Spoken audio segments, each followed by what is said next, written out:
We have f of x is equal to ax square plus bx plus 2 and gx is equal to bx square plus ax plus 1. If x minus 2 is factor of f of x and leaves remainder minus 15 when it divides g of x, find the value of a and b. With these value of a and b, factorize the expression f of x plus g of x plus 4x square plus 7x. ठीक है, तो इसमें हम सबसे पहले लिखेंगे जो हमें पॉलिनोमियल गिवन है, f of x is equal to a x square plus b x plus 2। ठीक है, इसको इक्वेशन 1 मार्क कर लेते हैं। And g of x is what, b x square plus a x plus 1। ये इक्वेशन 2, दो polynomials हमें गिवन है। ठीक है, तो इसमें हमारे पास ये गिवन है एक्स माइनस 2। अब ये एक्स माइनस 2 फैक्टर है एफ ऑफ एक्स का। सो x minus 2 is factor of f of x। ठीक है, तो अगर x माइनस 2 फैक्टर है इसका, तो ये इस इक्वेशन को, sorry polynomials, not equation, polynomial को डिवाइड करेगी। मतलब इसका रिमाइंडर क्या आएगा, 0 आएगा। सो देयर फोर, तो पहले इसको ऐसे कर लेते, तो पुट कर लेते, put x minus 2 is equal to 0। तो it implies x equal to कितना आएगा हमारे पास, 2। तो हम लिखेंगे therefore by factor theorem, by factor theorem f of 2 will be 0। मतलब अगर x minus 2 f of x का फैक्टर है, तो इसको जब वो डिवाइड करेगा तो रिमाइंडर 0 आएगा। तब अब इस वाली राइट हैंड साइड जो पॉलिनोमियल है, इसकी पॉलिनोमियल, इसमें वैल्यू पुट कर देते हैं x की। तो a इंटू टू का square plus b into two plus 2 is equal to 0। क्या आ गया ये, 4a plus 2b plus 2 is equal to 0। और लेके इनमें से कॉमन ले लो 2, तो हमारे पास बचा 2a plus b is equal to, इस 2 को उधर ले जाता हूँ राइट साइड में, -2। तो 2 के साथ 2 कैंसिल हो गया। तो क्या बचा हमारे पास, 2a plus b is equal to -1। इसको हम लोग इक्वेशन मान लेते हैं, इक्वेशन नंबर 3। ठीक है, ये हमारी फर्स्ट कंडीशन। अब सेकंड कंडीशन क्या कह रही है कि जब x माइनस 2 जी एक्स को डिवाइड कर रहा है, तो रिमाइंडर ये आ रहा है। ठीक है, सो अब लिखेंगे बाय रिमाइंडर थ्योरम, बाय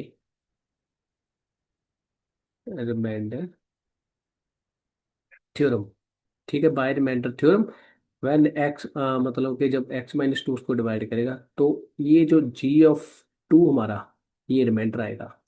तो हमारा रिमाइंडर इक्वल टू क्या आएगा, हमारा रिमाइंडर क्या आएगा, g ऑफ 2। और रिमाइंडर की वैल्यू कितनी है, -15।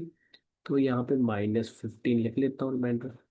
और जी ऑफ 2 क्या होगा, यहाँ पे एक्स की वैल्यू 2 पुट कर देते हैं। तो b इंटू टू का square plus a into two plus 1। ठीक है, ये कांस्टेंट नंबर जो 1 है, इसको पहले ही लेफ्ट साइड ले लेते हैं। -15 -1 equal to 4b plus 2a। -16 is equal to, यहाँ से 2 कॉमन ले लेते हैं, फिर 2b प्लस a। 2 से 16 को डिवाइड कर दो, तो हमारे पास -8 इज इक्वल टू आ गया 2b प्लस ए। और लिख के क्या लिख सकते हैं हम लोग, a plus 2b is equal to -8। और इसको इक्वेशन नंबर 4 मार्क कर लेते हैं।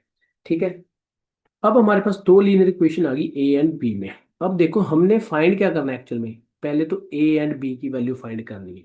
क्या करनी है, फाइंड ए एंड बी की वैल्यू। तो अब ये लीनियर इक्वेशन है ए एंड बी, तो एलिमिनेशन मेथड से इसको सॉल्व कर लेते हैं। तो अगर हम ध्यान से देखें, थर्ड इक्वेशन का में ए का कोफिशिएंट 2 है, और यहाँ पे फोर्थ में इसका कोफिशिएंट 1 है। तो क्या करेंगे, हम मल्टीप्लाई कर लेते हैं, मल्टीप्लाइंग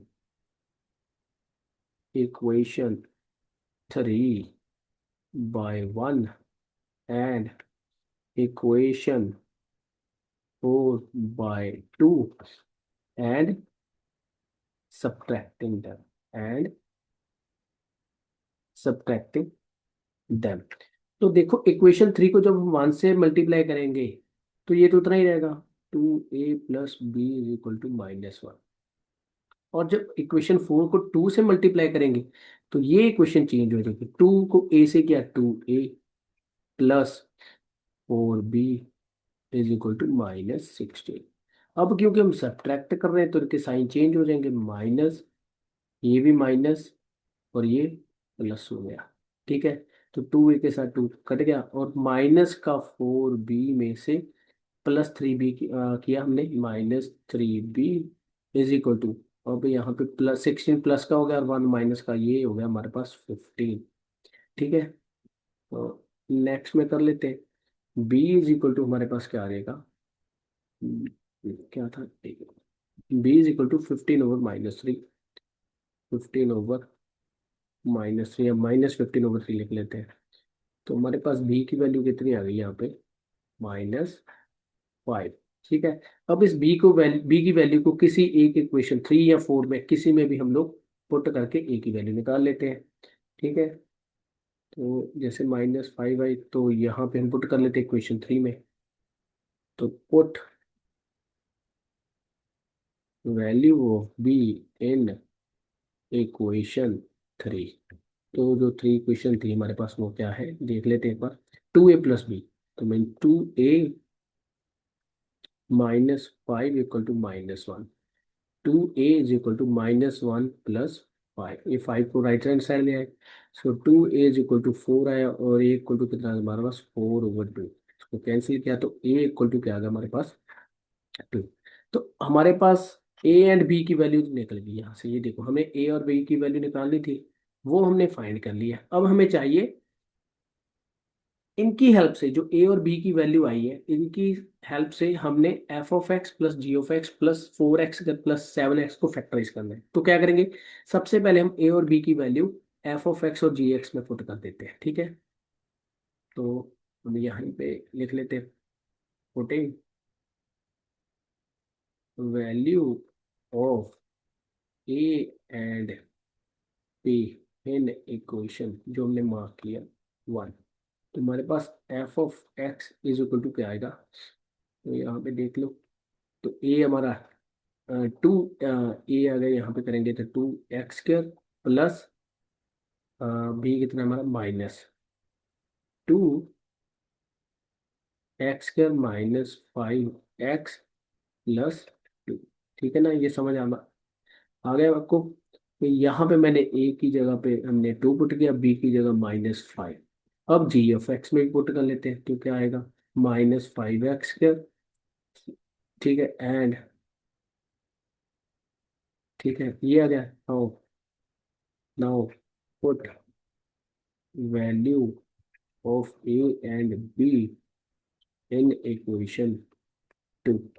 तो पॉलिनोमियल है जो g(x), वो हमारे पास क्या आ जाएगी, वो आ जाएगी हमारे पास -5x² +2x + 1। देख लो, यहाँ पे b की वैल्यू -5 है तो -5x² प्लस a की वैल्यू कितनी है, 2 है, 2x + 1। ये हमारे पास दो वैल्यूज आ गई। ठीक है ना, f(x) और g(x) की। अब हम करते हैं अकॉर्डिंग टू क्वेश्चन। क्या करते हैं, अकॉर्डिंग टू क्वेश्चन हमने करना क्या है, f(x) + g(x) + 4x² + 7x, इसकी वैल्यू फाइंड करनी है। ठीक है, तो पहले हम लोग f(x) लिख लेते हैं, वो हमारे पास है 2x² -5x + 2। फिर लिख लेते हैं g(x) की वैल्यू। तो ये हमारे पास कितना है, माइनस, तो माइनस का 5x² +2x + 1 और +4x² +7x। तो अभी ब्रैकेट ओपन कर लेते हैं।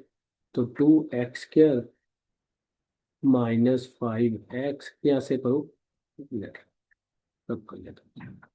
अब देखो यहाँ पे ध्यान से, ब्रैकेट ओपन करते हैं तब तक ये और ये लाइक टर्म्स है।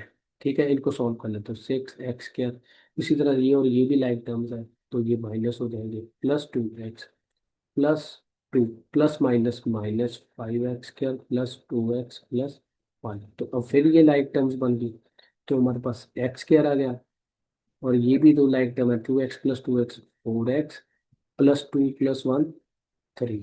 तो हमारे पास इसकी जो वैल्यू है, ये वाली वैल्यू, इसकी वैल्यू हमारे पास ये बन गई है क्वाड्रेटिक इक्वेशन। तो क्वाड्रेटिक इक्वेशन बन गई, तो इसको हम फैक्टराइज कर लेंगे। ठीक है, फैक्टराइजेशन में क्या करेंगे, तो मार्किंग कर लेते हैं 1 2 और 3। तो मतलब इसका कॉफिशिएंट एक्स का ये 1 हो गया, एक कॉफिशिएंट ऑफ एक्स 2 हो गया, और कॉन्स्टेंट ऑफ थर्ड हो गई। तो हम क्या करेंगे, फर्स्ट को थर्ड से मल्टीप्लाई कर लेते हैं। तो 1 × 3 = 3, और ऐड या सब्ट्रैक्ट करके हमें क्या चाहिए, सेकंड टर्म 4। तो हमने दो नंबर ढूंढने जिसको मल्टीप्लाई करने पे 3 आए और ऐड या सब्ट्रैक्ट करने पे 4 है। तो वो कौन से हो गए, 1 और 3। 1 को 3 से कर रहा हूँ, 3 आ रहा है। 1 और 3 को कर रहा हूँ, +4। तो 1 और 3 दो नंबर्स आ गए। ठीक है, अब हमारे पास सेकंड टर्म, ये 4 कैसे आ रहा है, प्लस करके, मतलब दोनों डिजिट या तो प्लस के होंगे या किसके होंगे, माइनस के। ठीक है, तो कैसे पता चलेगा कि दोनों साइन इनके साथ प्लस का आएगा या माइनस का, तो फिर सेकंड टर्म देखेंगे। सेकंड टर्म क्या आगे, क्या साइन है, प्लस, तो मतलब दोनों के साथ किसका साइन आएगा, प्लस का। अब इसको स्प्लिटिंग मिडल टर्म से सॉल्व कर लेते हैं। तो ये क्या आ गया मेरे पास, 3x + x। और फर्स्ट और थर्ड टर्म को एज इट इज लिख लेते हैं हम लोग। तो यहाँ से हम लोग कॉमन ले लेते हैं x। x कॉमन लिया तो x+3, प्लस इधर से कॉमन 1 आ गया, x+3। ठीक है, यहाँ पे फिर कॉमन आ गया x+3, तो इसको एक ब्रैकेट में, और ये जो ब्रैकेट के बाहर है इनको अलग ब्रैकेट में। तो ये हमारे पास इस f(x + g(x + 4x² + 7x) का फैक्टराइजेशन हो गया।